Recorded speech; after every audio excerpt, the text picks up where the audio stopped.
Came to the right place. It's the Ball Hog Sports Talk. About to get started here in a second. We're going to let a few people come on in and then get the show started.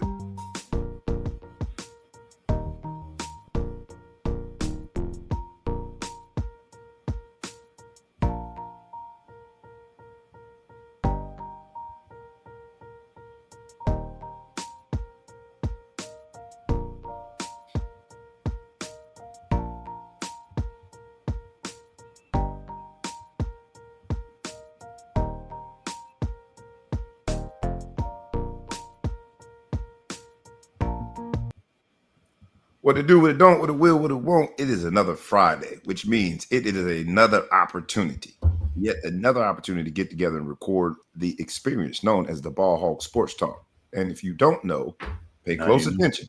The Ball Hog Sports Talk is where sports, business, and entertainment collide. We do it one way and one way only. That's rough, rugged, and raw. We are in the building today on a nice, blistering, cold Friday. It is officially winter. And you know who we got. We got from the Middle Coast, the man, the myth, the legend, thou who shall be intergalactically known and respected as. When you say it with reverence, say it with bass in your voice, say it with some respect, because he does not tolerate anything less. He is the Big Flow Show. What's up, my brother? What's good? What's good, man? You know, it's a shame when it's 500% warmer than it was an hour ago and it's 25 degrees up. Man, you knew what you was doing when you picked the Middle Coast. Sit on that. Sit on that for a little while. They call it the Windy City, not the 2 warm. weeks ago, I was on the beach in North Florida hanging out like life was just great. And now all I see outside is snow. Snow, baby. And every place you go, the malls, the restaurants, you hear the holiday music. So we're going to give everybody a gift today. We're going to unwrap quite the gift. Ain't no Christmas tree. Ain't no card, ain't no Santa, but we got quite the gift for you today. Today's show is going by the title of Pride Before the Fall. If you were anyone who understands pride, if you're a biblical person, this is a saying that comes from a biblical phrase that is used a lot. And while it is stated by people from all walks of life, and the saying normally goes, pride comes before the fall, right? And it comes again from the Bible. Meaning wise, it means people who are arrogant or overly confident are likely to fail or suffer a downfall. Proverbs 16:18, if you are a biblical person, if you are just someone that uses this in a cliche form and more of just a saying, you know what, this isn't a warning. You know that this is a warning that excess pride, arrogance, or overconfidence can lead to mistakes and ultimate failure. And today's episode is about some of that pride, some of that arrogance, some of that overconfidence that has led to a fall. You know what it is. We're gonna ask you like we ask you every week. Please like, comment, share, tag a friend, tag a forward, tag anyone that you know, and please subscribe to the YouTube channel and the podcast. We normally do the intro. We're going to get right into it today. You know where you at. The theme music, maybe we'll play it at the end. The reason is because I don't want to be too proud. I don't want to be too arrogant. We got people's time and attention, so let's take full advantage, man, and hop right in on the first topic. And for me, the first topic, when you hear the title, pride comes before the fall, and this situation, the title is Pride Before the Fall. You gotta think about this week's story of all stories. Lane Kiffin, who I'm calling the Wolf of Ball Street. Not Wall Street. When it comes to ball, big time, money making, revenue generating football, with the new hires calling themselves GMs, with the new business model that requires you to figure out allocation and do revenue share, with all of the external factors, whether it be collectives, as they were called, and name, image, and likeness, third-party payers, with all of that money involved in the new frontier of college sports, and with football being at the head of the table, Lane Kiffin is the Wolf of Ball Street.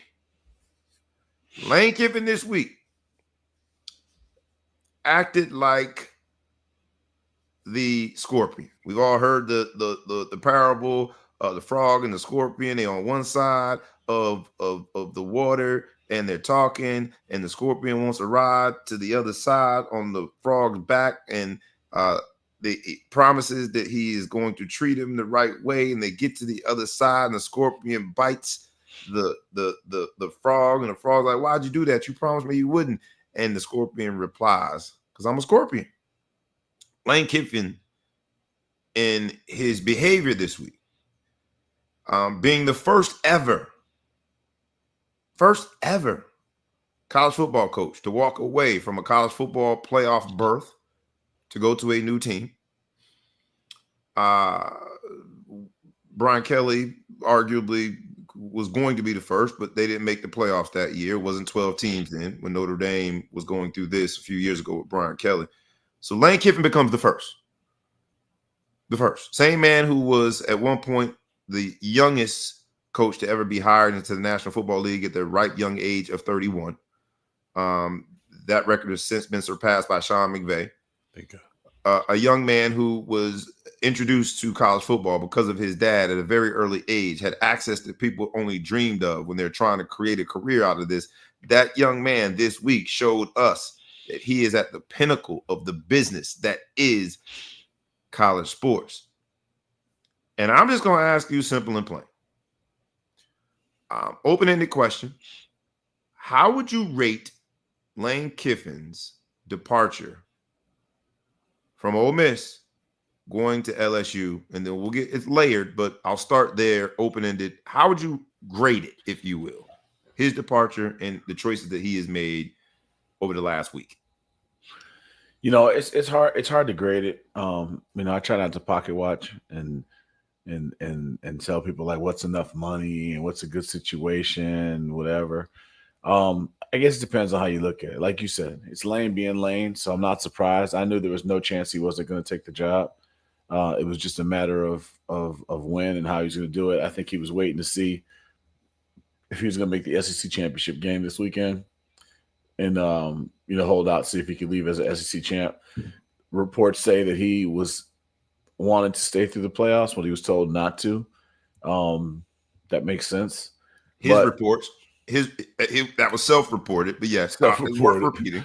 Self-reported, worth repeating that he wanted to stay through the end and do whatever. But that's Lane. I mean, like if you look at it, he was at Tennessee for a year, and he left for USC, and then he gets fired. He was at on the tarmac. He got fired in a very aggressive way. So he got fired after 20 games at the Raiders. So I think and Al Davis just called him a flat out liar. You know what I mean? When he fired him, he's like, he's just a liar. So I just think, he's Lane Kiffin. He doesn't give a damn about anybody or anything, and he's just a very convenient. He sees things conveniently, and he's doing what's best for him. Now, taking that, hey, Al, long time no see. Welcome back to the show. We haven't seen you in a while. Alvin Miller, one of Notre Dame greats, watching our show. Appreciate that. I think for me, he's just a social climber. He's just that guy that's always just looking for the next best thing. A social climber? A social climber. In high school, you used to talk about that. People social climb, like they're hanging out with you until somebody cooler. You probably was the top of the mountain at your high school. You at the St. Thomas Aquinas of the greater Fort Lauderdale area. You were on the top of the heap. But there was people who climbed their way into the Bobby Brown heap. Like for freshman year, they were hanging out with the band geeks. No offense to the band geeks. And then they got maybe they upgraded to theater sophomore year. Junior year, they walked, they got to be on the football team they came out for. And then by the senior year, they catch a pass. So now they can hang out with Bobby. That's social climbing. And they left all the band geeks. When they see the band geeks in the hallway, they don't say hello. Right. The theater people, I never knew that person. We were never tight. Lose my number. But now I hang out with B. Social climber. So I think for him, he's just one of those people that he's going to take the next best thing. He doesn't care nothing about what he said and who he has to step on to get there. And we all know people like that. The last show that we had, and thank you, Alvin. Thank you for everyone who's watching the live recording of this. And we ask you all, like we ask every week, please like, comment, share, tag a friend, tag a foe, tag anyone that you know, and please subscribe to the YouTube channel and to the podcast. But our last show, we were talking about return on investments. And so you were in the midst of giving Lane Kiffin a grade. So I'll let you finish that. But I'll also ask you, would you say this was a good return on the investment for Ole Miss? When it's all said and done, right? Men lie, women lie, numbers don't most times. When it's all said and done, Lane Kiffin is going to go down as a very winning coach when it comes to Ole Miss, right? 55-19 record. He has them in position to make the college football playoffs. I think it's certain that they would make it at this point. They're not playing in a conference championship. They could potentially get played on the Florida State rule. Florida State had a quarterback. I think that's a little more. In the same clause, it says we can make changes if you lose a major player or coach. They lost their entire coaching staff. So there's arguably, and this might be for another show when things get screwed up. The Florida State argument I have is Florida State played a game without that quarterback, and they won the ACC championship game without that quarterback.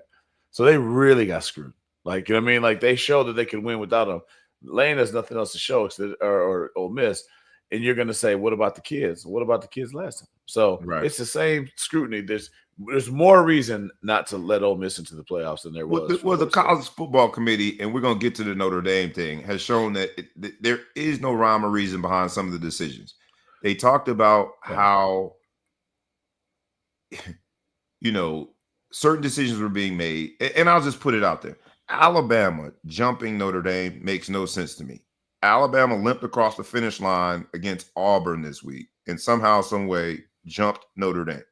Alabama, of all the losses among anybody that we're talking about when it comes to college football playoffs, Alabama has the worst. Not only did they lose to Florida State, timing of it is on their side. It was the first game that's Labor Day weekend. But they got manhandled by a team that is, to quote Charles Barkley, terrible. Florida State's terrible. They had to announce they weren't firing their coach. They announced that they're not firing their coach. I hope that my job never has announced, well, we're not going to fire. We're not going to fire. You know you're in trouble when that happens. Like, what? So I'm saying that to say I don't think that we can count on this committee, this playoff committee, to even understand their own rules and adhere to them. But truth be told, like, we shall see what the committee decides to do. I don't think that LSU, Freudian slip. I don't think that Ole Miss will be penalized to the degree of not making it. But my question to you is, did Ole Miss get their sufficient return on investment? When it's all said and done, right? I talked about 55-19 record. Kiffin's record against ranked teams broadly is 13-25. Mm-hmm. And we're going to get to the LSU part because I really want to compare. It's interesting that we're talking about it, but return on investment, do you think Ole Miss walks away thinking, I got my money's worth, before we pivot and talk about how the things were done by Lane Kiffin? Let's make a comparison so we can try to stay consistent. What was our consensus when we talked about Jackson State and Deion Sanders? I felt like they got their money's worth. They became a household name. They garnered a lot more fanfare, but also a lot more financial support. Mm-hmm. And they got the opportunity for their young student athletes to get a significantly, sizably increased platform in terms of exposure. So I would say Jackson State absolutely got their return on investment when it comes to Coach Prime. And what have we been saying kind of collectively about Colorado? Same thing. They were 1-10 when he got there. Same thing. Very similar. They got fanfare, proper coaches, although they're in the red right now, but whatever. Heisman Trophy, that's just increase the debt ceiling. That's all they got to do. Look at the government. It's American way, baby. Government increase the debt ceiling. We'll be fine. So what are you gonna do? Foreclose on Colorado? They don't close. Come on, what are we gonna do? So I get your point. So you're saying from a position of consistency, you would argue that Ole Miss Substitute We have to Jackson say, State, we have to say substitute right now, Colorado. unless they get shit on with this playoffs and they end up in some sort of a weird ass Pop Tart bowl. No offense to the Pop Tart bowl, because I do prefer strawberry. I cinnamon Pop Tarts, but I digress. That's that's big activity to have conversations about snacks that one is unrelated. But anyway, I believe that you had to say, oh, Ole Miss got good return on their investment. I mean, somebody's going to want that job. Oh, do they give it to the guy? I think they gave it to somebody else the staff. Who's this? Ole Miss? Ole Miss. I'm not certain. But I mean, they're going to lose a lot of their players. They're going to go through something. But you know, Ole Miss, you made it popular. We got Jackson Dart there. He got drafted. Then, you know, they had a good season anyway. They got this little quarterback dude from D2 guy came in. They brought in there, and I mean, they're in the playoffs as of right now. They're in the playoffs. I mean, that's better. That's a lot better. Oh yeah, the defensive coordinator got it, which I think is a smart move by Ole Miss to keep some stability as much as you can. First of all, so you don't lose your D coordinator. Second of all, just to keep some stability there. But they're better off than they were the year before. I mean, it's the SEC, so everyone in the SEC thinks that they're the best team ever and they're the greatest ever, and they have a chance to win the championship every year. But they're in the playoffs, so I think that if we think Deion did well, Deion did nothing compared to Lane Kiffin. Fair, especially because you're talking about they still have an opportunity to get the ultimate trophy. Yeah, right. With everyone, the most highly coveted trophy is the trophy. So I'll ask a different question then, because I would agree with you. The way you put it that way, I like how you framed it. I would agree with you. Ole Miss gets their return on their investment sufficient enough to say it was worth the investment. It was worth the risk. If you think about the risk that they took, and when I say they, now I'm talking about LSU, because there's an old saying, and way back when we were bachelors, you know, how you get them is how you lose them. Fair? Yeah. If Lane Kiffin has shown you anything, he's shown you that he's willing to get his hat, his coat, and leave. If he has shown you anything, being the first ever college coach to forego the opportunity to lead his young people, the young men that he went into their living room with mom and them, auntie, grandma, and talked about how he was going to usher them through the college process, how he was going to build a successful program, how he was going to help them become successful in life beyond the football field, how he was going to do all that he could do to make their college football experience a pleasant one. He sat in them people's living room, and he is now stepping in the name of love right on out of there before they play in the college football playoffs. If he has shown you anything, he is willing to put Lane Kiffin before the kids. Now, we are going to get into the NCAA. We're going to get into the timeline being off. We're going to get into the conflict of interest that most of these coaches have. We're going to get into the fact that signing day was on yesterday, December 4th. And so you understand the motivation behind why Lane Kiffin did it. But now LSU, at a minimum, and some would argue has sealed their own fate. People are saying that LSU is the frog. You're going to get bit by the scorpion eventually. But LSU at a minimum has taken a risk, because if I want to know what you're going to do in the future, all I got to do is look to your behavior, what you've done in the past. LSU is at minimum taking a risk by bringing on Lane Kiffin and risking themselves, you know, put themselves in a position that he's going to leave when the time is right. So how he left, let's analyze it. Right? He had to leave before the playoffs. Let's go step by step. If you don't want to give him all the blame, I'm fair with discussing that. But to leave before the playoffs, and you just sat in grandma and them living room and told them what you was going to do for their baby, what does that say about you as a man? And I get it as a coach, as an opportunist in terms of his family, right? I get all of them things, man. But man, it's tough for me to reconcile that.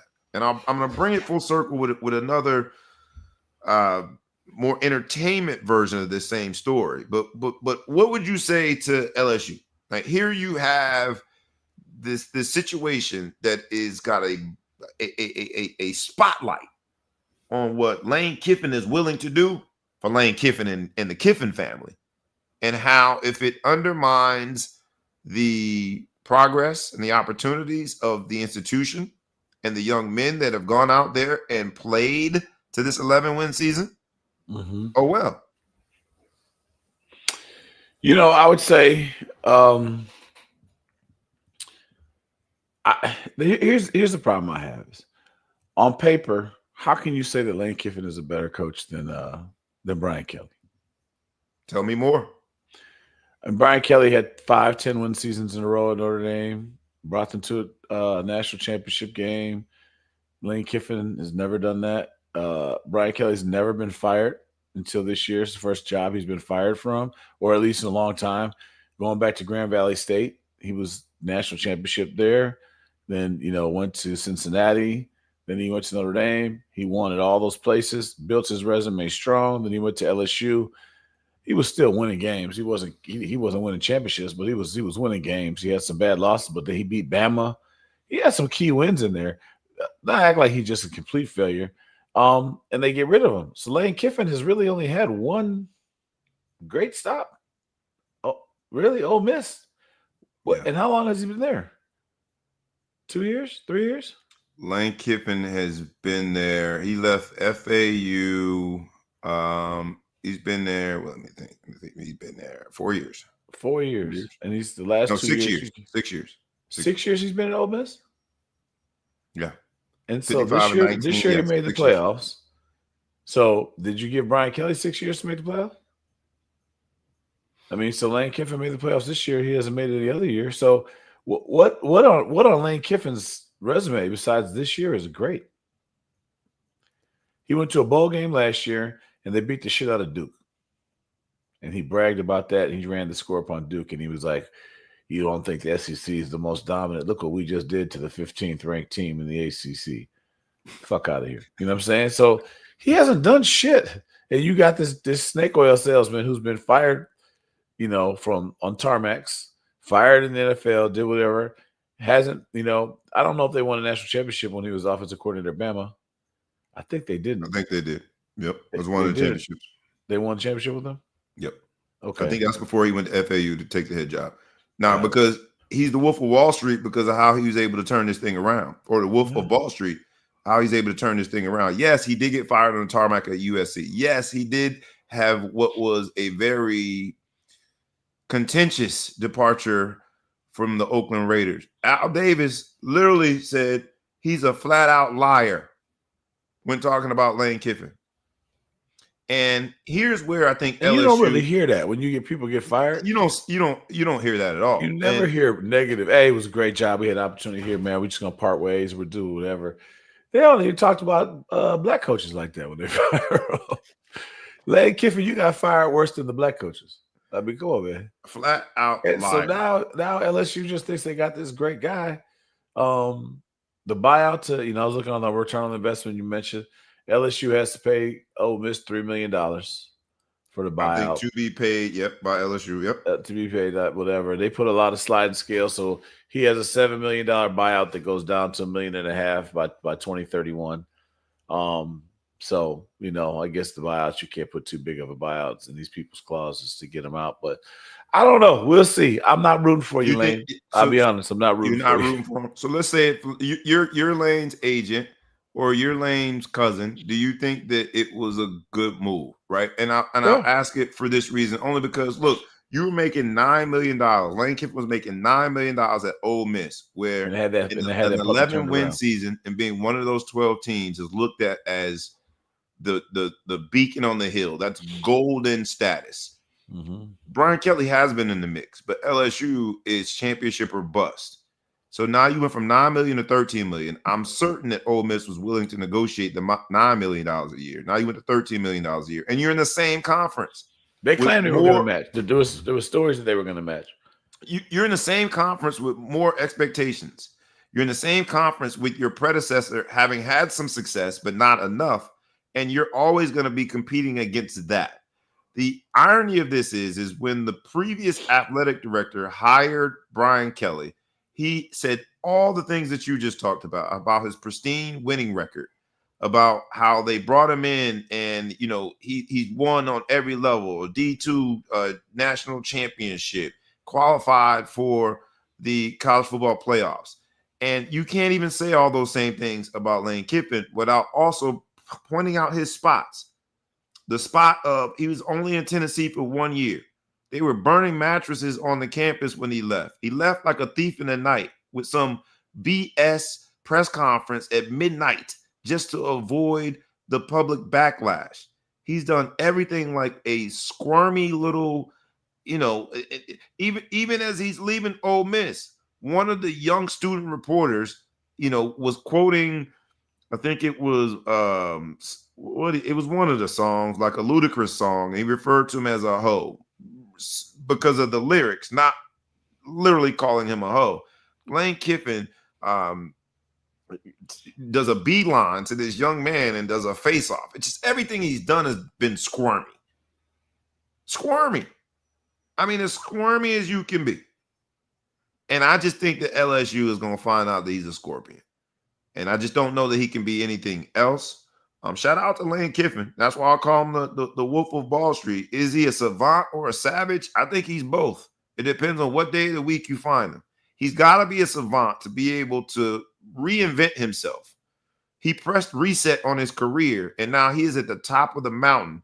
He is second only to Kirby Smart in terms of annual income amongst current active college football college football coaches. He's only behind Kirby Smart, and he's got performance incentives in there that would put him ahead of Kirby Smart if he's able to do what he hopes to do, win a championship. And it's just interesting. Now, the irony of this is that Lane Kiffin, being the first coach to ever leave his team without a coach as they are ready for the college football playoffs, the irony of this is now the players have the same challenge. If you're not in pursuit of a championship, the transfer window opens on January the 4th, I think, and it closes on January the 16th. That means if you were in pursuit of a championship, because the championship game is not until January 19th down in Miami, you could have to opt out in order to transfer. Sorry, January 2nd is when the window opens. But January 16th, to be clear on that, you just have to get in the portal. But you could get in the portal and still play in the game. You probably would. They're not going to let you play in that game when you're in the portal. Why would they? Because they might want to win that bitch. If you want to do, as soon as you, we have not seen that to date. When you get in the portal, we have not seen any school that has been, just like Lane Kiffin claims that he wanted to coach his team, which has since been refuted by some of the players. That he also said that his players wanted him to continue and coach them. They've refuted that part of it. At the end of the day, bro, if you're leaving, you gone. And that's the same thing with the transfer portal. Even more so, the institutional power has not allowed us to start wavering and negotiating with someone that is stated by way of entering the portal that they want to leave. They have since every single instance that I've heard of that once you enter the portal, you have now closed the door on that institution. Why would they do, and whether it be Ole Miss or any of the other schools, when you enter the portal, that is those are your resignation documents. That is telling that institution that you are leaving. And so the university has an issue, right? Because LSU is trying to make sure that they have a head coach announced before signing day, which is December 4th. So the timing was they had to make that announcement, right? Yeah. But same thing with the student athlete that he's had some success at Ole Miss, but he wants to find another opportunity. If Ole Miss makes it to the championship, that athlete or whoever, fill in the blank with any of the 12 teams that make it, is faced with quite the dilemma. And so I think the timeline is archaic. I think the new modified window for what is now the only transfer portal window is archaic and outdated. And I think that the NCAA continues to fail in terms of keeping up with the innovation and evolution of this business that is the college football world. Well, one of the problems is that the constantly is going to get in the way is the academic calendar, right? Everything can be fixed with the academic calendar. So the bottom line is you got to get into school. School's going to start in January or whatever, and you got to kind of have your chance to make your visits, see the schools. Like you got to think what's the top priority if you're in the transfer portal. Is you're visiting the schools, make your decision. What's the top priority for most schools in December? Is their bowl game or whatever? There's just not time for it. And then you got to get into the school, and so there's just everything's crammed. The only way to fix it is to start the football season in the middle of August, which I really don't know why they don't do it, to be honest with you. Start it in the middle of August. I guess it's because school doesn't start. And then try to have the national championship game on January 1st like we used to. Go through the month of December and have all the bowl games and have the playoffs and everything there and be done. If you try to, accelerate that a little bit, you could help it. But okay, I always come back to my the big, my son's experience. My son is his 4th year of school. Every single year, the transfer portal has changed. Every year, the rules have changed completely. They tore up the last one and started a new one. So this is the only transfer portal for the entire year, right? Which means it's going to be so important for people to get things right for the spring, but you don't know who's going to be in the portal, who you're going to lose, who's going to go pro, who's going to do this. The NFL draft isn't going to be, I think you have until February I think you do, right? To declare. They've moved that back as well in order you can declare and then make yourself still eligible. But yeah. So, hold on a second. I like that comment. My man Mustafa says Lane Kiffin and Will Wade are my heroes. Will Wade on the basketball side, he about that bread. All about the Benjamins. Lane is the wolf of Ball Street. He rocking it. He balling on these boys, man. But really interesting times, man. I'll give you final so word. January 15th is when you're supposed to the deadline for the draft. So now you could be sitting there on January 15th wondering, as a quarterback, if your man is coming back next year or if he's going to the draft. And you sit like this, waiting. And then he decides, and you got one day to decide. And then you're also not supposed to have talked to the colleges first to vet the process. We know that's a joke, but whatever. Right? But it's so rife for people to just kill the rules. You know what I'm saying? Like they don't take enough into. They just make these decisions based off one little thing. But then you're going to go into the spring. Lane's going to go down to this school right now. He doesn't even know his personnel. He doesn't know who's coming with him. He doesn't know who's not coming with him. He's going to go into the spring, and not that I care about Lane Kiffin, but he's going to go into the spring not really knowing exactly what he has. And then when he finds out what he doesn't have, he can't do nothing about it. The only people, who's going to really win? Finally, the little guy's going to win. The guy that goes they're going to get the leftovers, right? The leftovers are going to fall to them. The guys are going to. They're going to. Everybody who gets in the portal and can't find a home, just wait. After spring, people are going to get hurt. It's like the guys in the NFL that got cut. The group of 5 schools, I think, are going to benefit most from this. I would agree with you. And even Division II and like go down. It's going to be, from a school standpoint, I don't know how that would work. Why you say that? Why do you think that those guys will benefit the most? The group of 5? Yeah. Because I think that they're going to have the opportunities to get the kids that didn't find a home in the Power 4 space that are in this weird mix. It's like the NCAA doesn't realize its own rules. It's like your timeline is undermining your timeline. And you're putting these coaches and the players, right? Because if you're not one of those teams pursuing a national championship, you're not one of those 12, all the other bowl games have become sort of meaningless. Right. And truth be told, how we villainized, we made some of these players that decided to opt out of bowl games over the last several years. They were pariahs.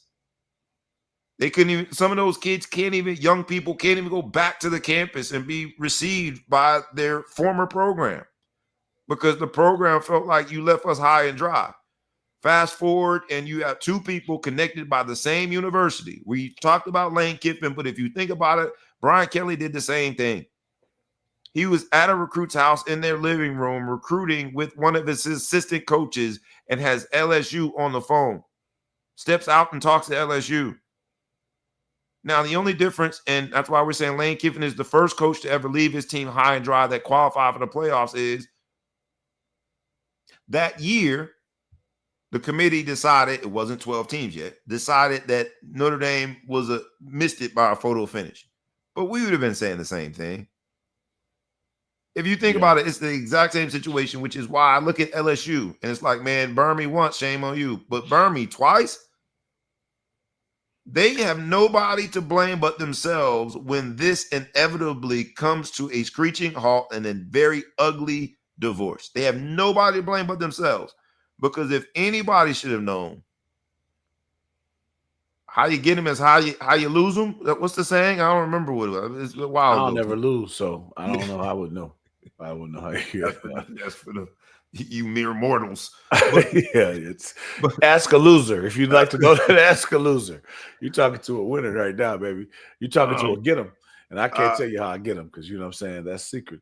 But I would say this. LSU, they went out there, they got who they thought was the best guy, the hottest guy. They just brought it, whatever. So I can't blame LSU for doing that. If they didn't want Brian Kelly anymore, they had to hire somebody.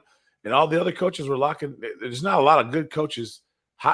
Lane Kiffin, I would say, is the hottest name that was available. Yeah, that you probably could get. You know what I mean? You got, who's going to leave other places. But I like to take a page out of I can't remember his name, the Indiana coach. Cignetti's book and Indiana's book. As soon as the thing started getting sexy, they threw money at Cignetti, locked him up. This man is number Lee at Vanderbilt. That's the irony of it. A lot of Brian Kelly's boys got paid. Yeah. Everybody got paid. Yeah. Marcus Freeman, Lee, and Vanderbilt, everybody got paid. Lock your boys up, man. You know what? It's cuffing season. Take your wife out to dinner. It's cuffing season. People are coming. Take your wife out, play someplace nice. Make sure you don't lose it to somebody who's out there thirstier than you. But, it is what it is. At the end of the day, Lane did what Lane did. He's a Scorpion. And he's going for whatever the thing is hot, and that's how he's going to live his life. That's not how I would have taken Ole Miss and tried to make a legacy there. That's how I would have done it. So I split pots in poker. Texas Hold'em, I split pots too. So I'm conservative. So you the one fantasy football, you in the championship. Like let's agree that that's me. I feel you. Guaranteed money is better than. But I'll ask you this, man: is he made it 6 years at Ole Miss? Over under 6 years at LSU. My money's on the under. For sure. Your money's on the under. He didn't win a championship. He only made it 6 years at LSU because Ole Miss, like you said, he just made the playoffs now. You're not getting 6 years to make the playoffs at LSU. No, not especially after your predecessor was on a short leash the whole time. Yeah. Do you think he wins a championship? And this is just a binary yes or no question. No. Does he win a championship at LSU? No. Now, if he wins a championship, I think he's out. If he doesn't win a championship, I think he's out without. So that's why that's good money. They may take that off the board. The over-under, they may take it off the board in Vegas. For those of you who don't gamble, is when there's a bet that they don't like it, they just take it off the board. I don't even want it. My man Chufu, what's up, cheeky? Have I ever been to Oxford? I have not been to Oxford. I've never been to Oxford. Is there problems? I hear it's a great place to watch a game, though. I hear you got to wear a suit and tie to the game. I'm not going to Oxford with. I'm not going with Lane Kiffin. You left us at the altar, dog. We qualified for the playoffs. And you talked about all of these things and said you wanted the coach's thing and this magical. Yeah, I should have known 6 years because he said it in the press conference. The 6 years. And man, don't pee on my leg and tell me it's raining. Get the hell out of here. Kick rocks. That's one person I would not go to Oxford with. He is persona non grata. He should be. He was persona non grata in Tennessee, and he should be. He was fired on the tarmac in USC, and to be truthful, he should have been. When the Oakland Raiders, Al Davis said he's a flat-out liar, and it was a very controversial divorce. I just don't know how he still is so hireable. That's the thing that's a dilemma to me. I'll leave it there. Let's go with this, man, because there's another thing, Ball Off Sports Talk where sports business and entertainment collide. There's another thing in pop culture this week. Netflix is showing this thing called The Reckoning. And while the title is The Reckoning, I want to, when this title, Pride Before the Fall, when you think of this title and you think of all the things that are going on in sports this week, and the ones that we're going to deal with at least, I like the idea that when it comes to a head, when the rubber meets the road, when you finally have all of that hubris catch up with you, we're going to call it the reckoning. But there is a documentary on Netflix that is eating up the social media worlds and the conversations and the chats about a man named Diddy. Ironically, Diddy, this Puffy, Sean Puffy Combs, whatever you want to call him. Ironically, this documentary is being brought to you by way of 50 Cent. And so there's nothing ironic about that. The irony of that is Pride Before the Fall, and this Pride Before the Fall episode is when you think of Diddy, he was larger than life. And you think about 50, larger than life. The only reason that I'm not going to say the only reason, there's probably some financial reasons too. But I would argue that the primary motivation for 50 Cent wanting to be a part of this, in addition to the money, was he doesn't like that the man that's also from New York is also larger than life. He doesn't like that the mogul title that has been bestowed upon Diddy is one that, if you're ranking them, you're still going to rank Diddy a higher mogul than 50 Cent, right? If you think about the fact that the content used for this documentary, right, was produced largely by a crew hired by Diddy. This is the quintessential Pride Before the Fall. If you look at this whole conversation, whatever the lawsuits that come from this, and we shall see. But if you think about the things that, and I have not watched any of the 4-part documentary series yet of The Reckoning. I know you told me you have, right? Mm-hmm. You described it this way, that you saw, and this is not spoiler alert, this is very high level, that you saw some above the law, untouchable themes when you saw the footage of Diddy. You saw a lot of victim mentality when he was talking about his situation and a lack of accountability. And then you also saw extreme narcissism. That's Lane Kiffin. That's Brian Kelly. And that, unfortunately, is college football right now. And I think the reckoning is going to happen with Lane Kiffin, whether it be 5-6 years or not, or sooner. And LSU ain't going to have nobody blame but themselves. Let's be fair to Lane Kiffin, because I'm not a fan, but I'll say there's a certain level of full of shitness that you have to take on to be a head coach in this game, because you have an impossible task ahead of you in certain regards, right? You have 85 people on the team that you're going to bring on scholarship. I don't know. Now 120 people, 105 people on your team that you're going to bring in. Some are going to be walk-ons, some whatever. You have to convince every one of them that you like them and that you think they're going to have a good chance and they're going to be fair. There's going to be a certain level of guys that you're going to be completely honest with, but most people you're going to lie to at least a little bit. You're going to be, you're going to hedge on the side of overselling some of the situation you're in. Your other coaches that are on your staff, the same thing. You're going to have to oversell some of them on their roles and their opportunities and what's going to be right. It's a bunch of people that you have to kind of sell, right? A lot of selling. What does selling mean? I'm going to say lying, but selling means you got to make things sound to be different than they appear on their own, right? Embellishing. Yeah. If I showed you a picture of me, I wouldn't have to sell that. You're just going to buy it sight on scene. Or see just on site. You're going to picture. But if it comes down to me saying, well, look, man, I got to try to convince this person I weigh less than 300, right? I'm going to start trying to make comparisons and fudge. I'm not that far from the truth, but it's a lie at the end of the day. But here's my issue with Lane. You told somebody that you were selling them a V12 and it was a V4. You lied at the core. If you tell someone in their living room that you're going to do whatever you need to do to be in the best interest of the young person navigating this experience that is college football, and now that kid is walking through the door of the college football playoffs with a chance to get the ultimate prize, the trophy, the national championship, and your simple ass is leaving because it behooves you and it's in your best interest, You sold me a V4 and told me it's a V12, dog. And That's I'm more than a telling you that there's Belichick. 5% of coaches that, like, we use the word narcissist, I think you did, and I think that 5% of are not narcissistic and would do that. The guys who would split pots in poker, which are probably very rare as far as head coaches, the guys who would split pots, the ones who would be like, you know what, I'm going to stay here forever. I'm going to take this kind of job because I'm looking at the long term. But these fast money guys, they're going to joke. Anybody who wants to leave college and go to the NFL is a fast money guy. You bet on Yeah. yourself. You think I can go do whatever, because the best thing you could do is be at an Ole Miss or Northwestern or some of these other schools out here, Vanderbilt, and do. Clark Lee will never be fired from Vanderbilt if there's not a scandal. He's there forever. Yeah. Right? I mean, you look at Shiano at Rutgers. That man Yeah. not only he left and was able to come back. That's Come the back. ultimate example. Yeah, because you're in a safe program that's not expecting championships every year. Ole Miss ain't never had a championship, so they're not expecting one.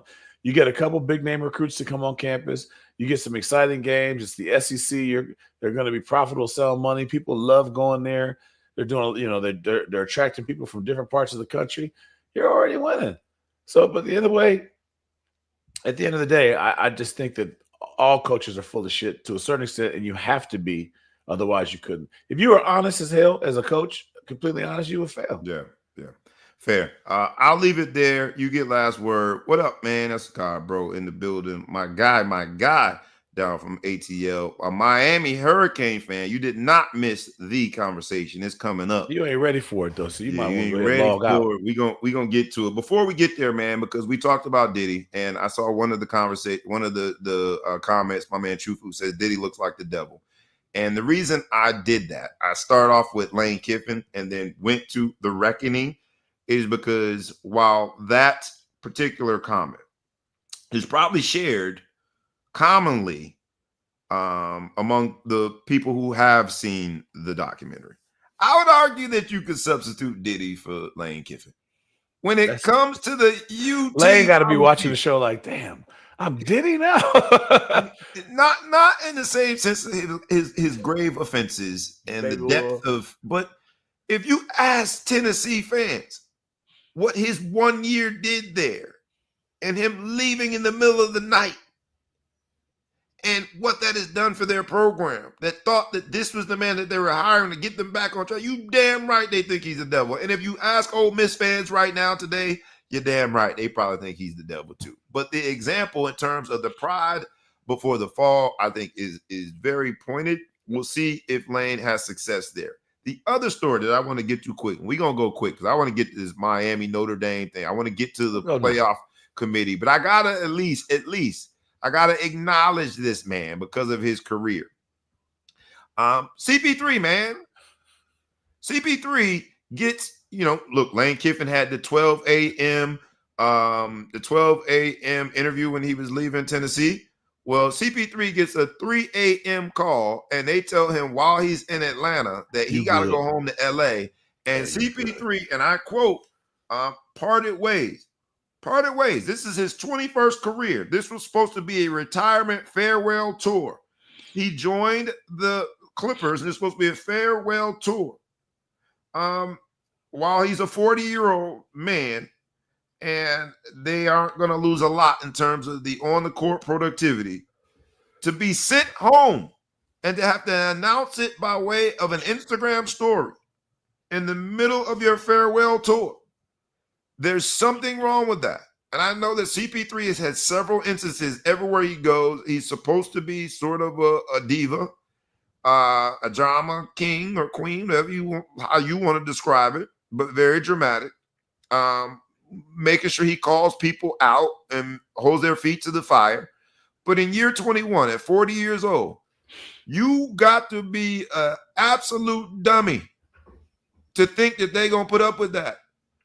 And at the same token, if you're a CP3 fan, if you're a purist who thinks that the elder statesman and the veteran should hold that seat, the uncomfortable seat in the locker room, you got to be celebrating it. So I'm asking you, and I'm asking everybody. First, I want to ask, weigh in. Those who are watching the live viewing of the live recording of this, weigh in. Give me your take on Lane Kiffin, but also weigh in here.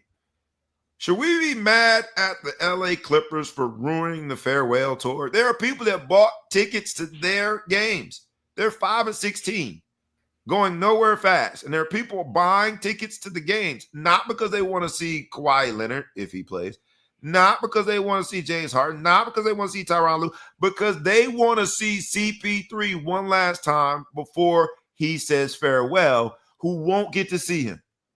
Are we mad at the Clippers? I think you're overselling that, but I hear you. There's some people that you wouldn't buy a couple tickets 2-3 people. We just gonna call this extended load management. Last name Paul. Yeah, they say this is what you call 40-year-old load management. You done now. You done before Christmas. So you cool with it? You cool with the LA Clippers? I only blame one person because at some point it's got to be 100% Chris Paul's fault. Who have you ever been known?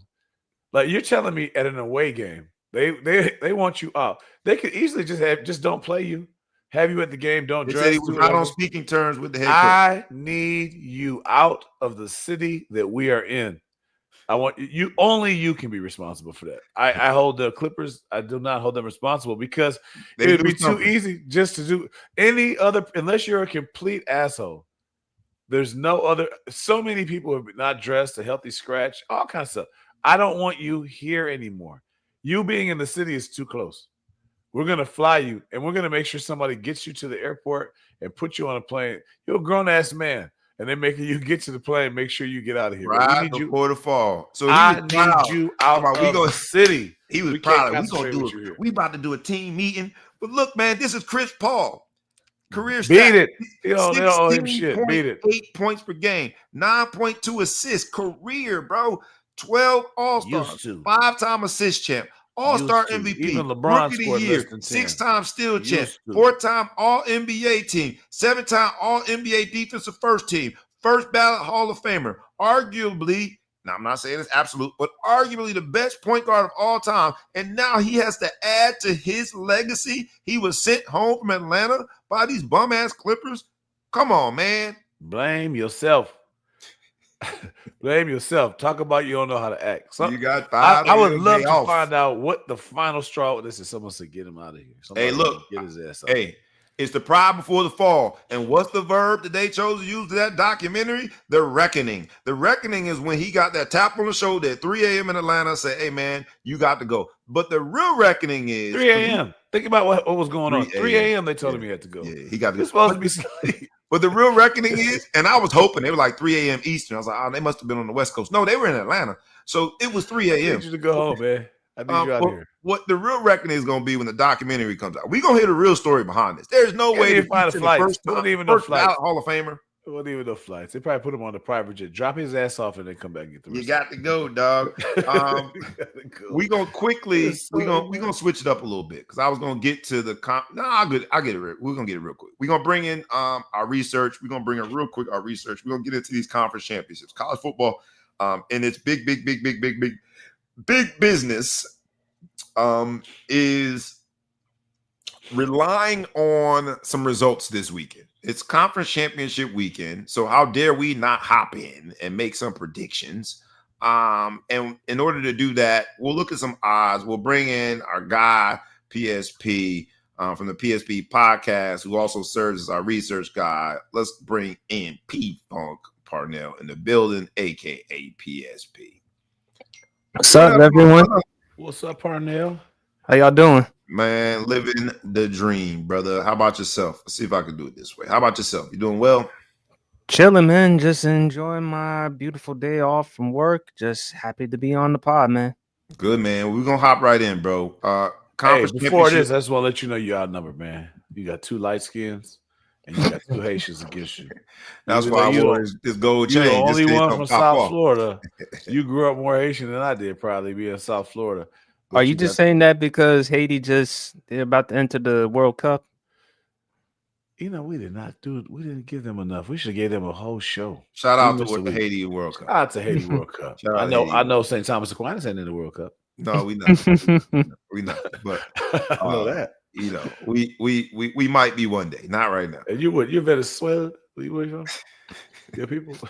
I'm black. I'm the Northwest section of Lauderdale black. That's a different type. I fully love that. Shallow side Lauderdale represent, baby. Let me DC. get in real quick, man, because I want to get these conference championships in. We'll start with tonight's game because tonight's games will lead us to the next conversation, which is the Catholics versus Convicts versus Corporations.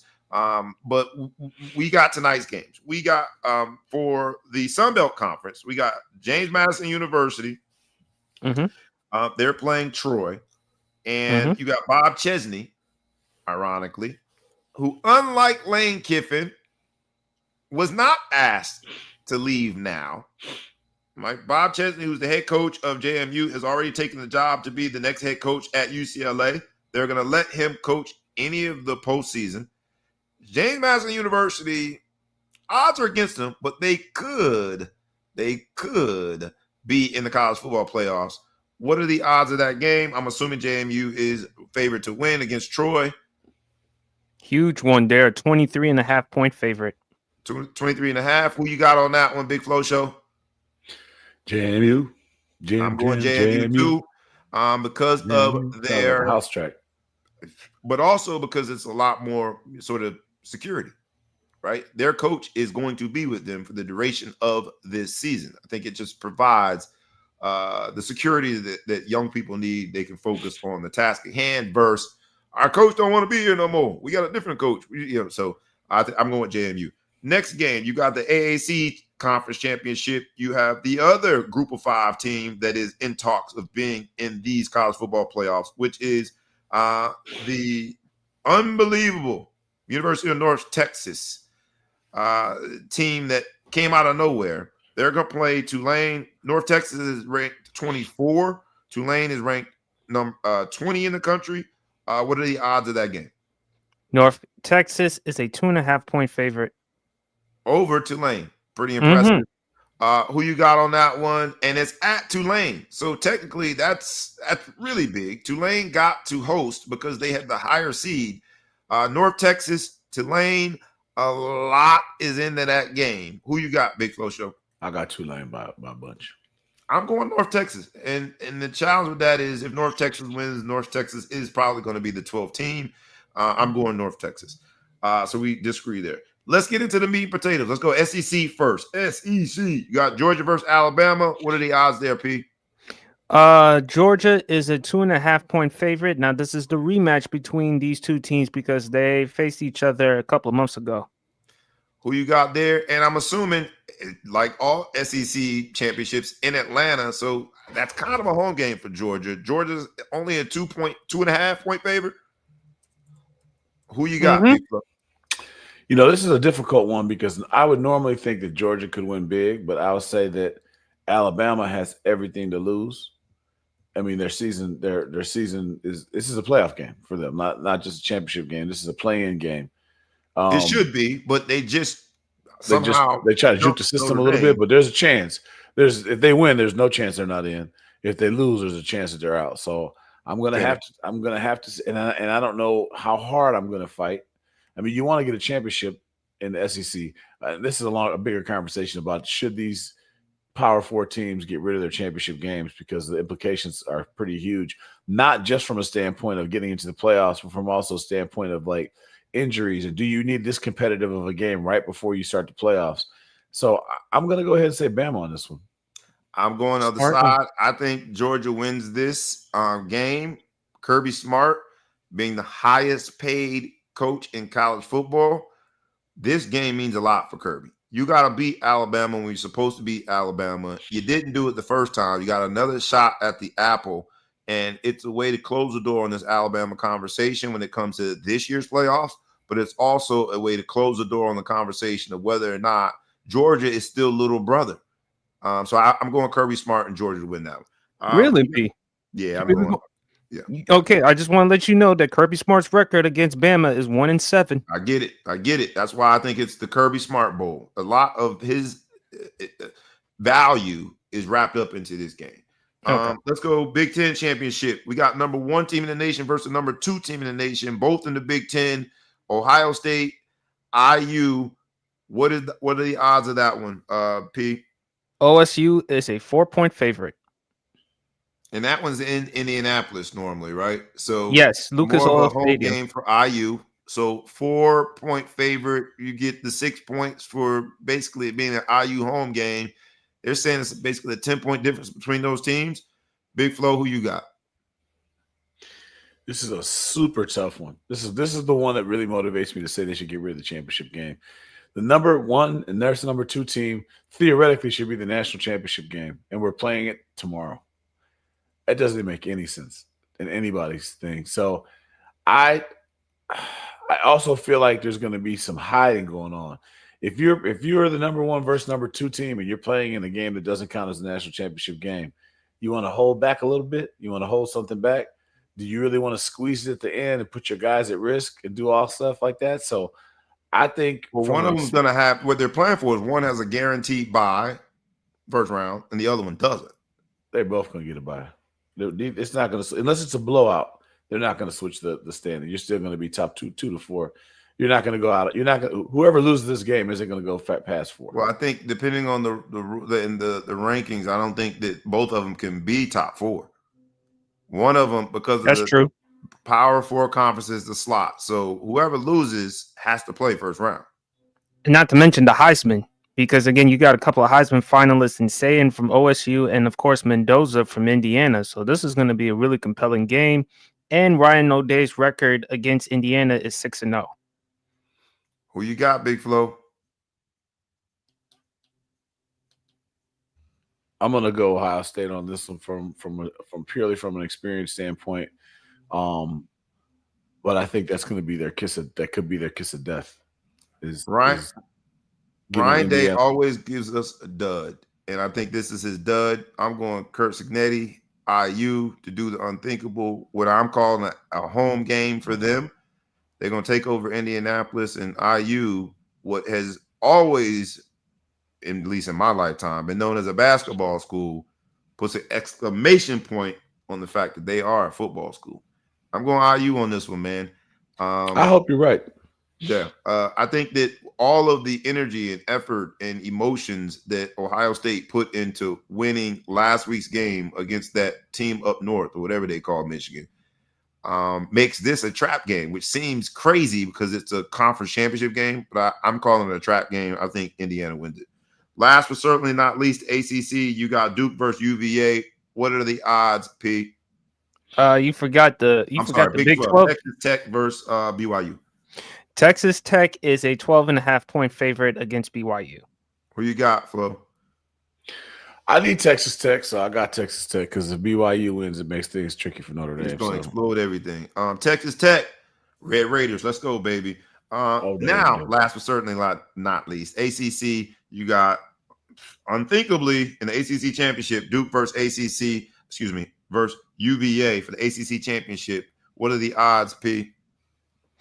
Virginia is a 4-point favorite. I know Vegas hated even making the odds for this game. Who you got on that one, Big Flo Show? Virginia. I need Virginia to win that thing, man. So let's go UVA. And yeah, so those are the odds. Those are the conference championships. You got the 2 Group of 5 championships tonight, the Sun Belt Conference and the AAC with playoff implications. So tune in tonight, and then you've got the Power 4 as described. P, who does a phenomenal job with all of our research. We appreciate you coming. You guys make sure you guys follow his pod. It's the Sports PSP. And he has been dubbed the highlight of Friday night for the Sports PSP podcast. My man P. Appreciate you, brother. Quick plug. So tonight, what time? Every Friday nights, 9 p.m. Eastern Standard Time on YouTube. We're gonna do our college football picks, NFL recap. We got Babyface heel and favorite Eminem track tonight for the Sports PSP podcast. Right on, my brother. Appreciate you, champ. Right. Thank you. Yep. Those are the conference championships, but the conference championship weekend, that last one, that ACC, when you got Duke versus UVA, has put us into this really interesting place because you go the whole year and you think you get to the point where these conference championships are going to make, a real splash in terms of who makes it to the playoffs. And then you got two teams in Duke and UVA that aren't even on the radar when it comes to playoff teams. And it has put Notre Dame fans and Miami fans face to face at the 50, arguing on every social media platform. And we have, and I don't like the social implications of the Capitals or the Convicts, but it is what it is. That ain't going nowhere. So it makes the point who we're talking about.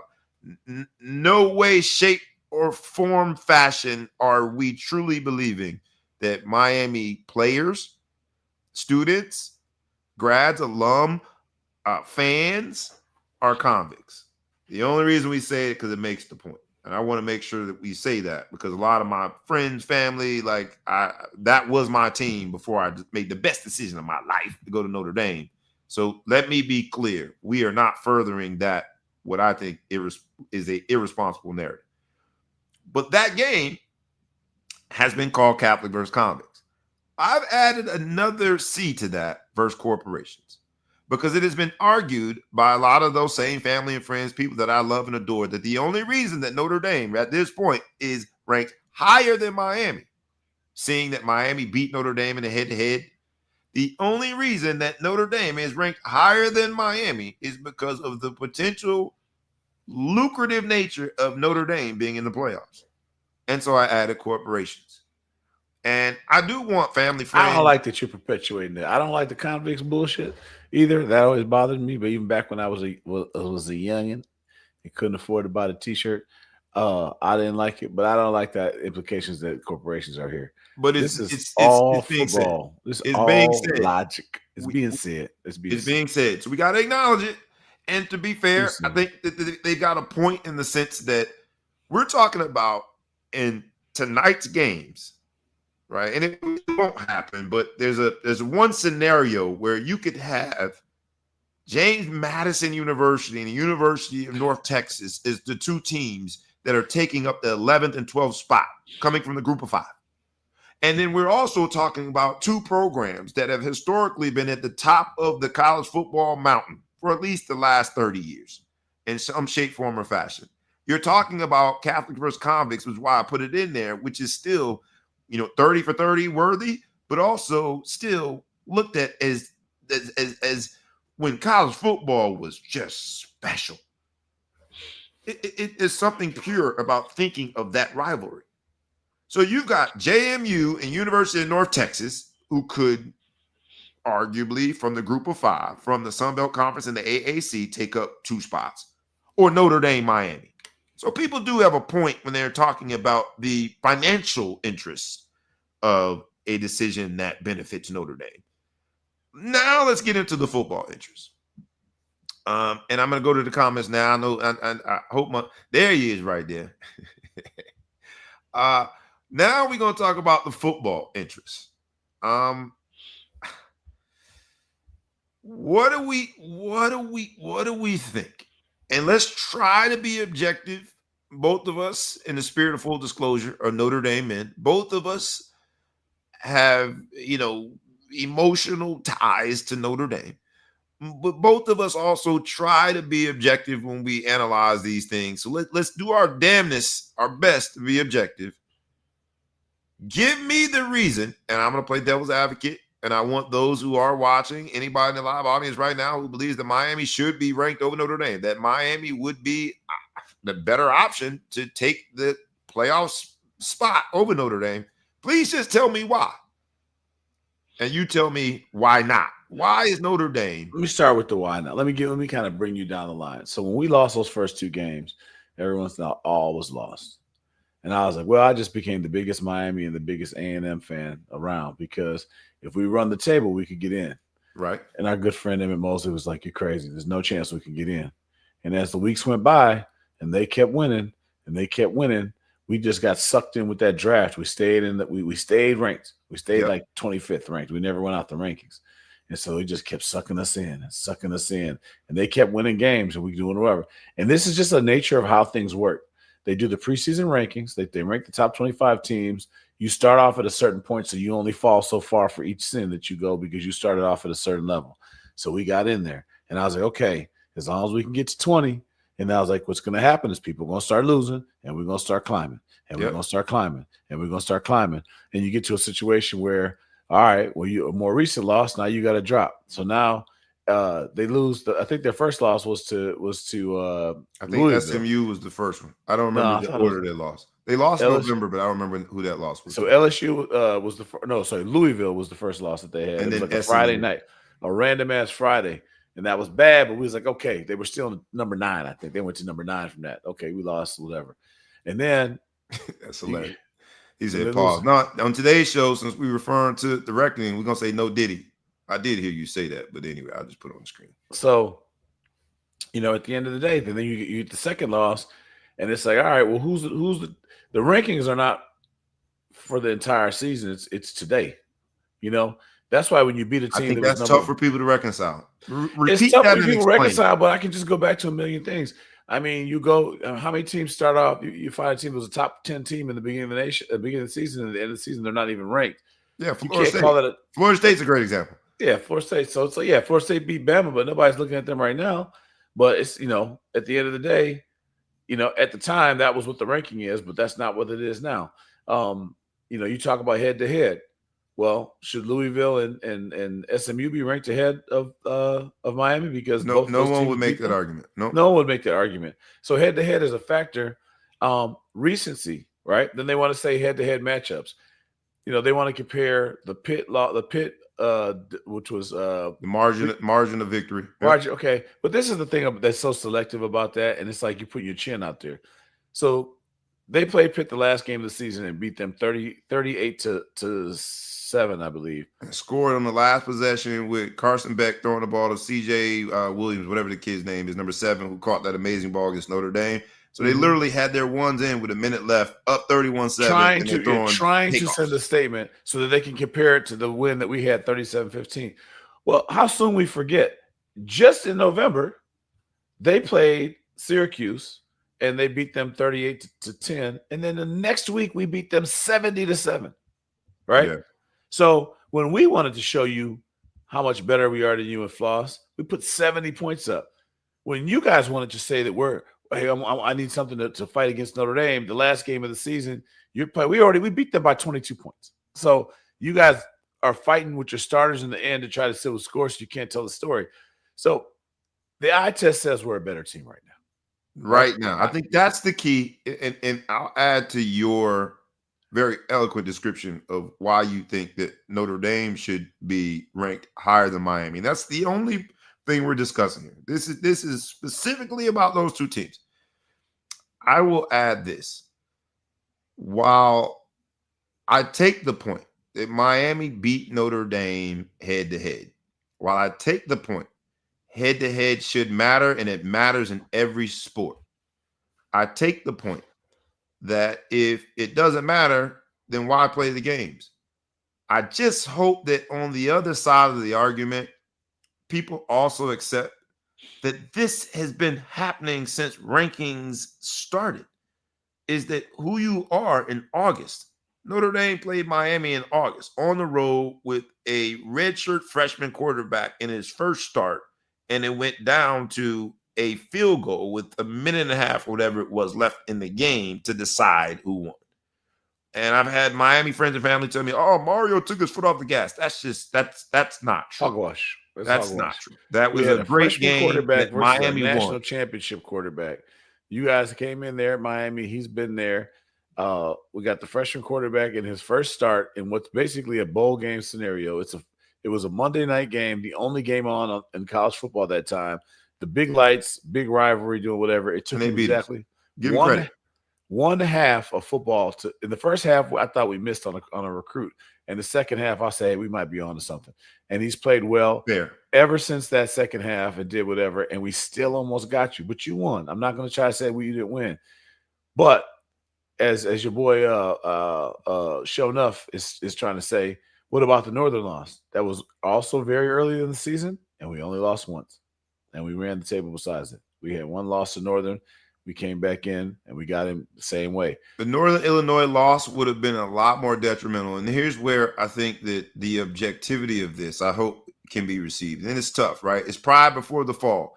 Truth be told, that Miami and Notre Dame are in a bad situation right now because of the SEC bias and Alabama somehow inexplicably jumping Notre Dame despite looking very pedestrian against a 5-7 Auburn team, despite having the worst loss of anybody that we are talking about in the playoffs. They lost to Florida State and got manhandled, right? Despite with the all whole of summer those to prepare. Say again. With a whole summer to prepare. That's it. With a whole summer to prepare. The objectivity of this says this. Northern Illinois loss was bad. You had a coward going on one of his rants about it. But you got to remember it happened in week 2 after Notre Dame went on the road and beat the Texas A&M team that's fighting now for a playoff bid. So it helped balance the scales. The challenge that Miami is going to have, and I can't make the argument for Miami, but I do understand it. The challenge is going to be that you had the keys to the car. All you had to do was beat the teams you were supposed to beat, and you didn't do it. Do you have the advantage when it comes to head-to-head? Yes. So if somehow, some way, Notre Dame is 11 and Miami is 12, I think we're both screwed.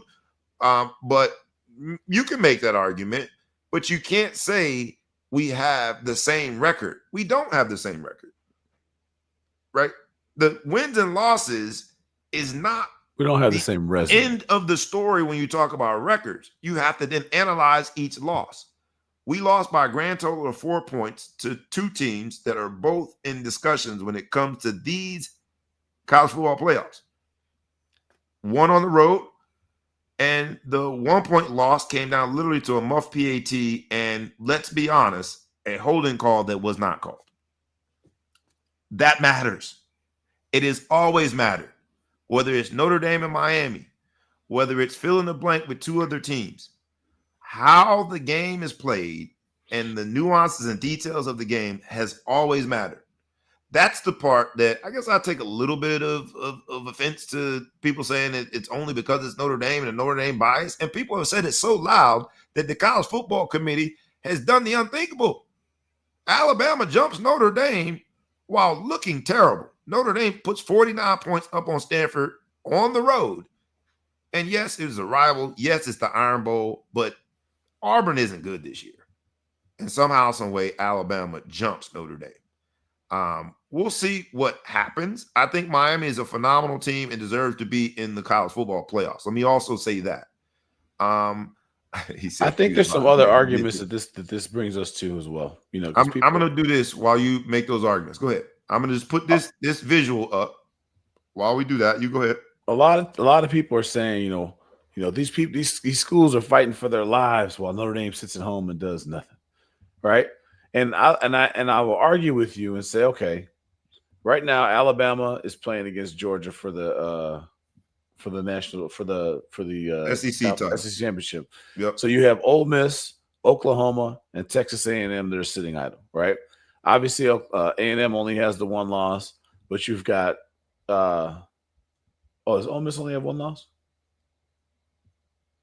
Ole Miss only has 1 loss. I'm sorry. Okay, and then you have Oklahoma with 2 losses, right? Nobody wants to talk about that, right? Nobody wants to say what's going to go on. So now, if Alabama loses and they have a 3-loss team, they're talking about is Carson Beck red? He said, and ginger bias too. That's funny.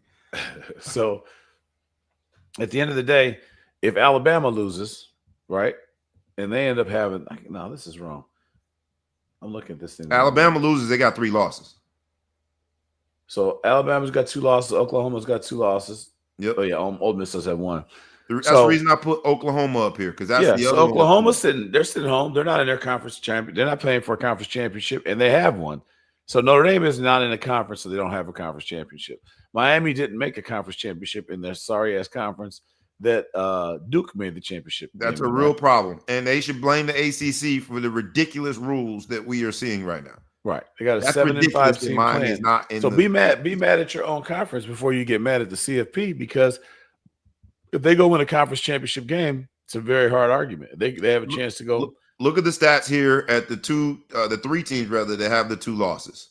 Mm-hmm. Notre Dame's biggest problem when you look at these stats is the last one, that the best win is versus USC. Right now, Navy only has one other loss, and that was the North Texas, a team that is playing for their conference championship and could make the college football playoffs. Navy has had a great season. I don't think they were ranked, but because they lost right before they played us. If Navy figures out how to win that game, it was a good game down into the very wire. It became a 2-score game at the end, but Navy North Texas was a great game. Mm-hmm. Great game. Whereas we manhandled Navy. That's the challenge here for Notre Dame.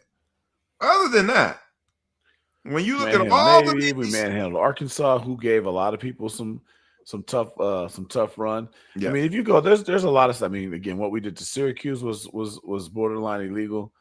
Yeah, I think you can look at it different ways. It boils down to this: while we all are proud, and then we're gonna move on, but we all are proud. And I love the fact that the Miami fans are coming after us, and they should.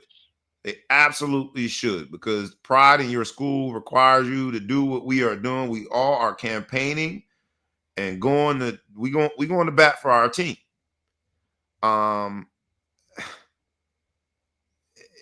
It really doesn't matter. I think we are, when it comes to Miami and Notre Dame, we both in trouble because of SEC bias. When it comes to Miami, their biggest issue should be the ACC and whatever the tiebreak rules are, because it doesn't make sense. There's no way a 5-loss Duke should be in the ACC championship game over Miami. I tried to understand the tiebreak rules, and I just don't understand it. But truth be told, we shouldn't be mad at each other. The committee, I think, has it wrong because of SEC bias, and the conference has it wrong because the ACC, while they have joined the chorus of people that have set out with an aggressive campaign to advocate on behalf of the University of Miami, the biggest advocacy would have been to be in the ACC championship game, win that, and we ain't talking about nothing when it comes to Notre Dame. Yeah, and that's only the fault of the conference that you're a part of. Sure enough, has another thing. When FSU won the conference and still wasn't selected, I think that's a bigger travesty, because when you look at it, they won the championship without the quarterback, which was the reason why they weren't allowed to be in the playoffs, because the quarterback was hurt, but he hurt himself before the game. Now, maybe we should be looking at Ole Miss. I haven't heard anyone say Ole Miss shouldn't be part of it. Well, they just lost their coach. They just lost their coach, and they're probably going to get some people.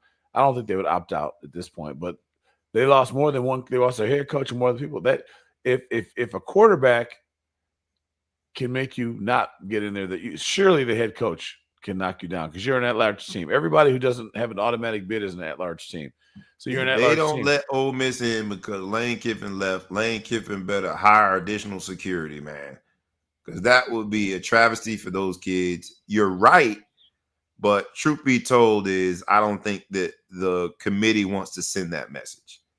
The messages that they want to send, they're sending.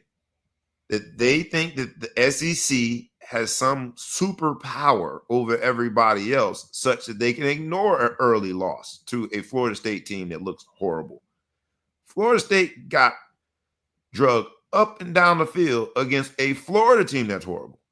The other mistake that Miami made, outside of losing to Louisville and SMU, the other mistake that Miami made is, and I know it's a rivalry game, they should have beat the bone out of Florida State. Florida State had a chance to win that game. Another minute and a half, and we talk about maybe going to overtime. You just can't do that with this Florida State team. Yet, Miami did beat Florida State. When it was all said and done, Miami had more points than Florida State, and Alabama didn't. Alabama is taking full advantage of the SEC bias that benefits them and not being penalized whatsoever for the loss that they had to Florida State. That's my issue, is that the committee has shown that you could poke holes in their theory on almost everybody. And the committee has sat back lazily and allowed us to argue. Got me arguing with my cousin, my friend, my family. Got me arguing with people who and really got me going against my own interests. Miami is a team that like I said, I grew up a hurricane, all about the U, smoke coming out. Let's do it. I understand the energy behind Miami, right? They got us arguing for nothing. This shouldn't be Catholics versus convicts. It ain't about the corporations. I do agree that they are holding something against Miami, whether it be Miami hate or whatever you want to call it. They are holding something against Miami. But they also, at the same time, are holding something against Notre Dame. There is no logical explanation for why Notre Dame went from the number 9 team to the number 10 team, and the team that jumped them has a Florida State loss and looked like dog shit against Auburn. 2 teams that ain't nowhere near the playoffs. And yet, ain't nobody saying that. We too busy arguing with each other. Same with Oklahoma. Oklahoma looks, let me put the graphic up again. Same with Oklahoma. Oklahoma, when you look at this graphic, shouldn't be even in the conversation. They shouldn't. But because they beat Alabama and the SEC bias is like keeps fulfilling itself, Notre Dame and Miami are in a worse position than Oklahoma. Make it make sense to me. It doesn't. So to all my Miami people, family, friends, all the good people, we ain't supposed to be fighting each other. We both are gonna get hurt by this, honestly. And if depends on what happened tonight, both of us could be on the outside looking in.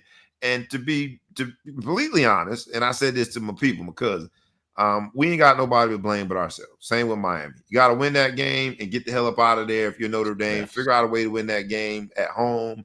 You should be a one-loss team, and we ain't talking about this.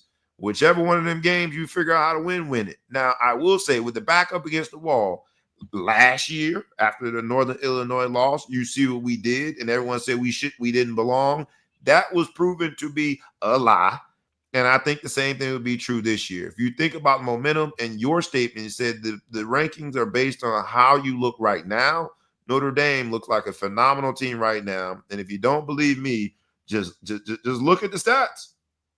Just look at the stats. ESPN FPI is basically judging that. What do they look like right now?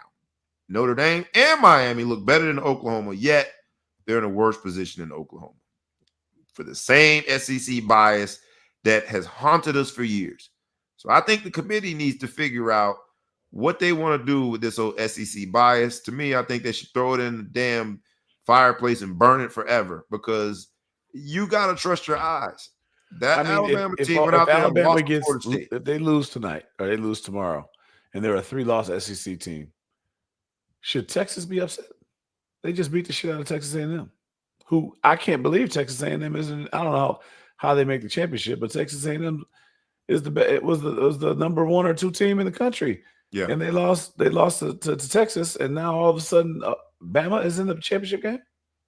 Yeah, I mean, it is what it is. I mean, that makes more sense than the ACC thing, but it is what it is. I'll give you last word on it, man. Catholics versus convicts versus corporations. You get last word. I appreciate everybody commenting. If you hear this after the fact, please continue to like, comment, share, tag a friend, tag a phone, tag anyone that you know. Subscribe to the YouTube channel, the podcast.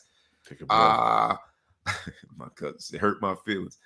I was almost holding up them hands and doing that, wearing orange and green, but I went the other direction.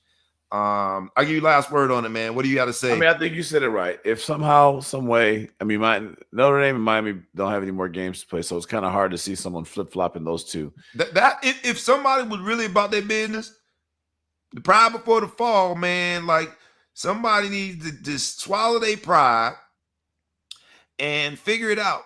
Notre Dame and Miami would love to play each other again right now. Both of them don't say that. Miami does not want that smoke.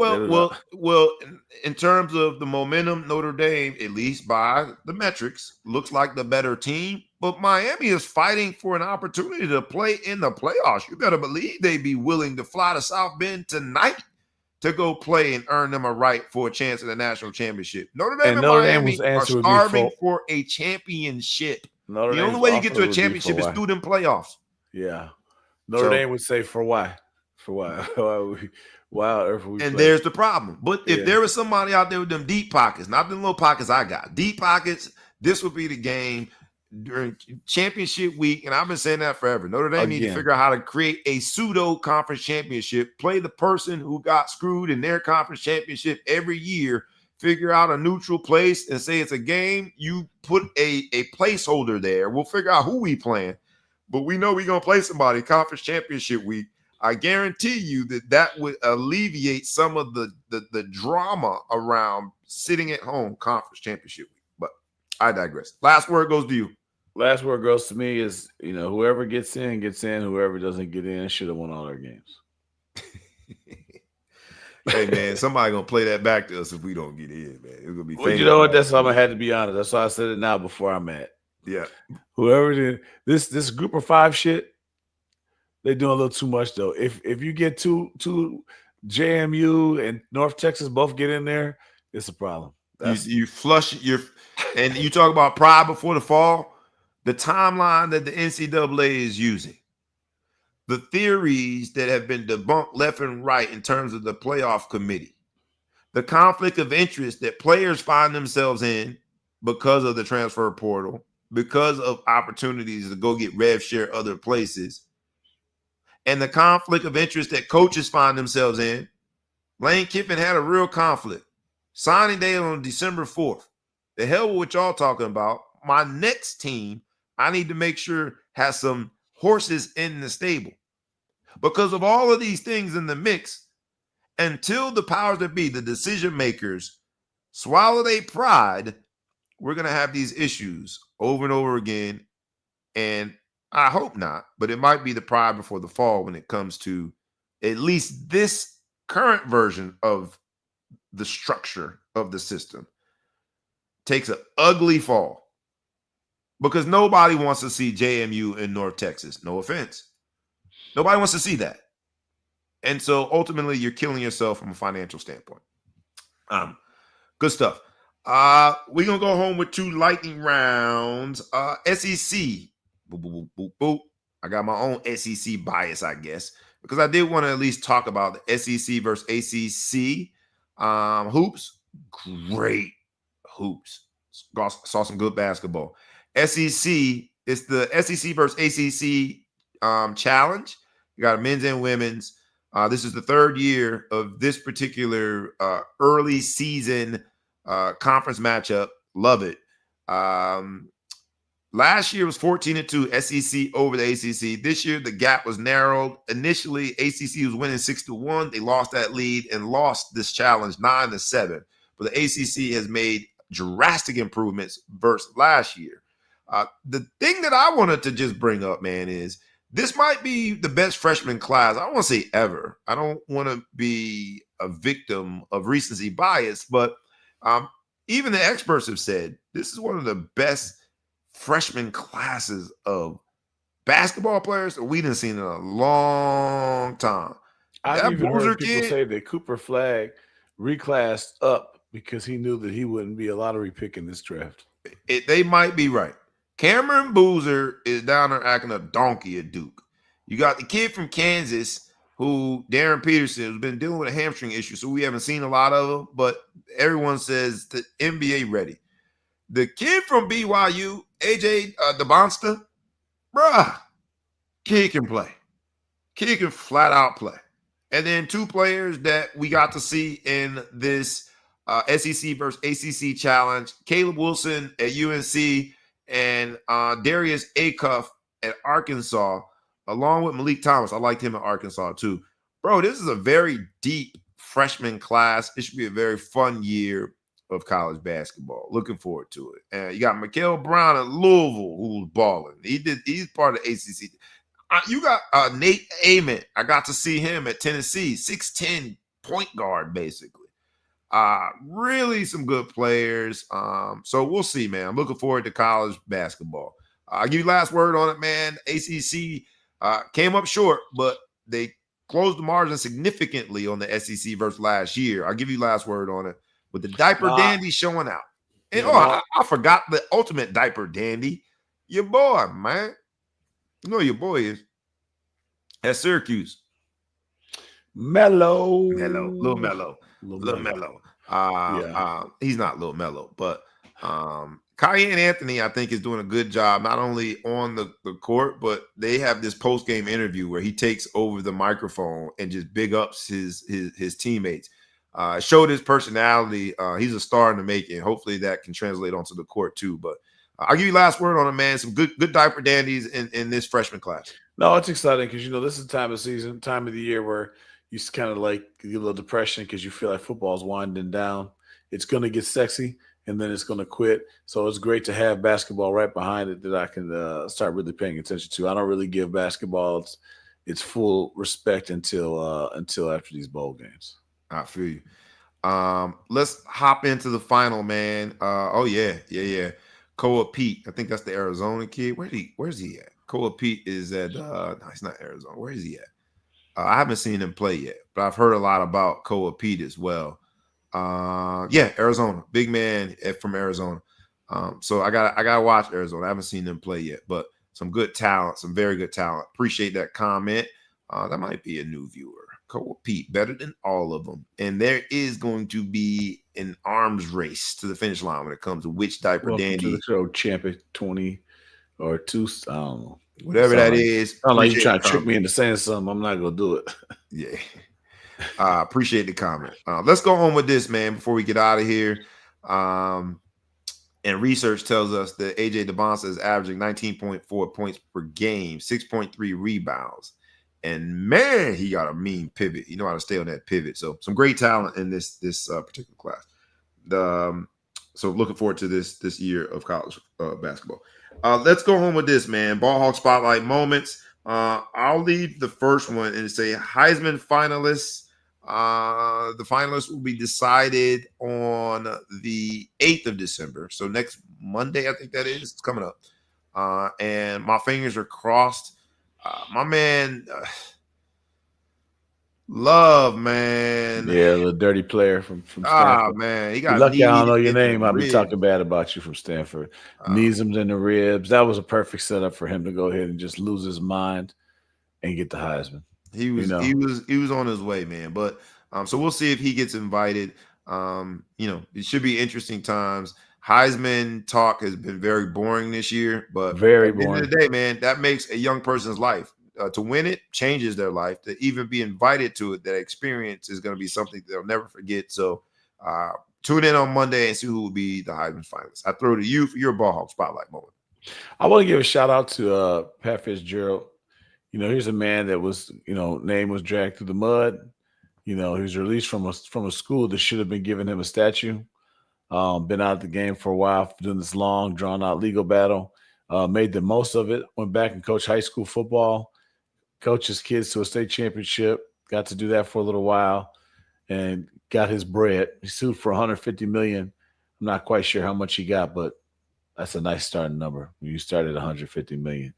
And I think now he's going to be back as soon as he gets his first chance to get hired. He's right back in the Big Ten, taking a program that we just saw earlier had a $189 million infusion into the program. So shout out to him. Looking forward to where did he get hired to? Michigan State. And we just saw that they got all this bread. So I think things are going to be pretty exciting in East Lansing. I'm no longer. I never really was a Michigan State hater, but I'm definitely not. I'm definitely a fan today. Thank you for the compliment, Champy. With your Ball Hawk Spotlight moment is the exact opposite, the polar opposite of the theme of this show. We've been talking about the pride before the fall, and Pat Fitzgerald, while he did take legal action and did all the things he needed to do to protect his name, including a part of the settlement was Northwestern had to publicly apologize. I love that part. He didn't do anything wrong. Yeah. There was no pride there. To swallow your pride and go coach high school. He never had this big campaign. He got wrapped into the frenzy that was anti-bullying.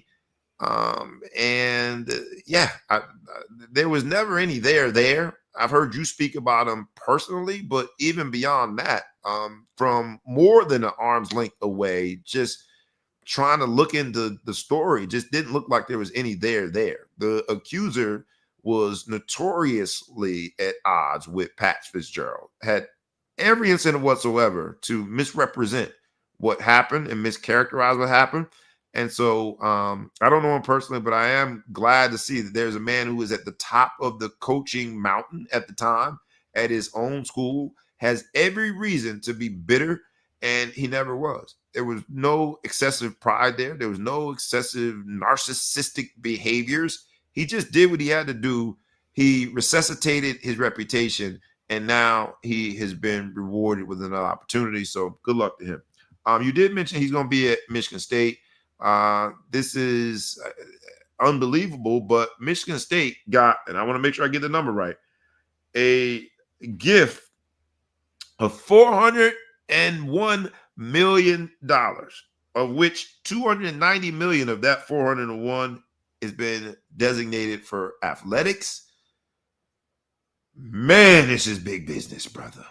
Sports and entertainment, right? But at Ball Hog Sports Talk is where sports business and entertainment collide. In Michigan State, all three in that case. And you know, I'll go home with this. It's perfect timing, baby. It's Shador season. In this episode of Pride Before the Fall, everybody got mad that he was so proud before the draft, and he saw what was a record level fall from being expected to be one of the top 2 picks going in the 5th round. I'm hoping now 1-1 as a starter, now going to face Cam Ward, his friend / foe that he trained with and against leading up to the draft.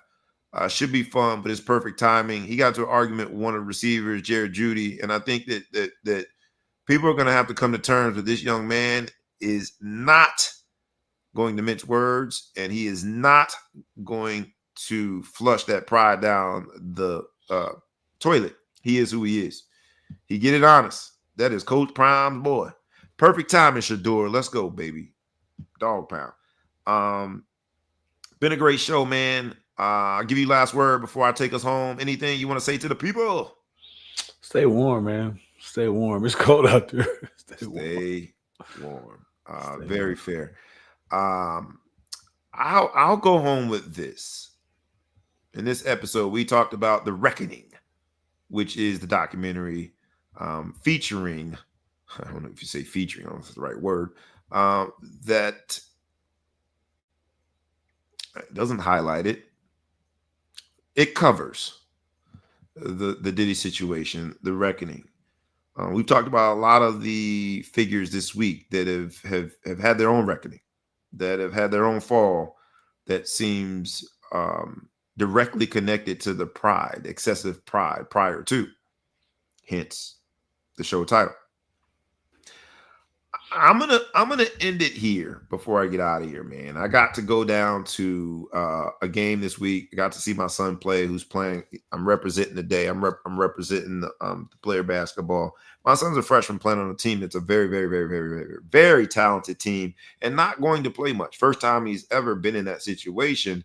You know, as a freshman, first time in that sense, but also just throughout the youth sports career, he never had that situation. So I decided to drive out there and surprise him and want him to know that even though he's not playing a lot of minutes, dad is still in his corner.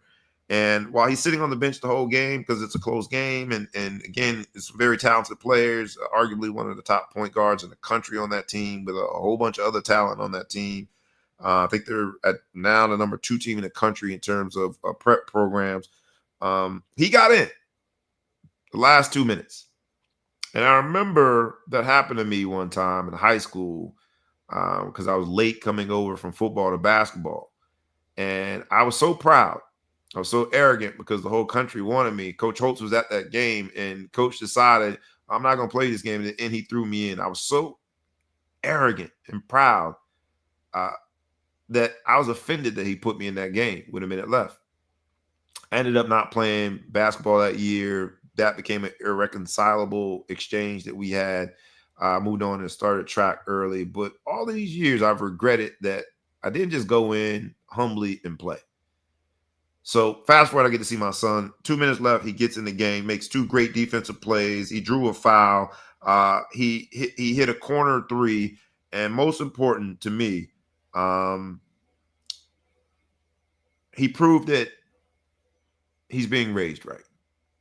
And through his triumph, he allowed me to relive that moment.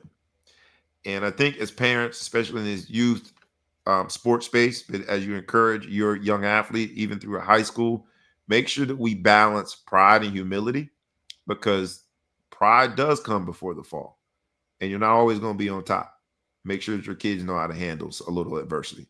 So thank you, Bray Deuce Brown, for helping your dad recover from something that happened back in 1994 and making amends for it, going in there and doing your job. This has been a great episode of the Ball Hawk Sports Talk. The episode is going by the title of Pride Before the Fall. We're going to ask everybody one last time, humbly, we're going to ask you to like, comment, share, tag a friend, tag a foe, tag anyone that you know, and please subscribe to the YouTube channel, the Ball Hawk Sports Talk, where sports, business, and entertainment collide. We do it one way and one way only. That's rough, rugged, and raw. This episode has been from our heart. It's been a labor of our love, and we ask you to share with other people. The Big Flow Show from the Middle Coast was in the building. I'm your boy, B. Brown, ESQ, a.k.a. The Ball, a.k.a. The Mouth of the South, a.k.a. Mr. Excessive Celebration, a.k.a. Breezy, a.k.a. Councilman Bobby, at least for a few more days, a.k.a. Coach Bobby, a.k.a. the man who gets to be aside my colleague, the Big Flow Show, and the man who gets to help bring this to you. With that, no further ado, boys and girls, enjoy your weekend. It's conference championship weekend. It's going to be a lot of movements. Enjoy sports. Enjoy business. Enjoy entertainment. Enjoy your week. And please, please like, comment, share, tag a friend, tag a foe. And enjoy coming back next week, because we going to be here, baby. With that, we is out. Thanks, Pernell. Thanks, Pete.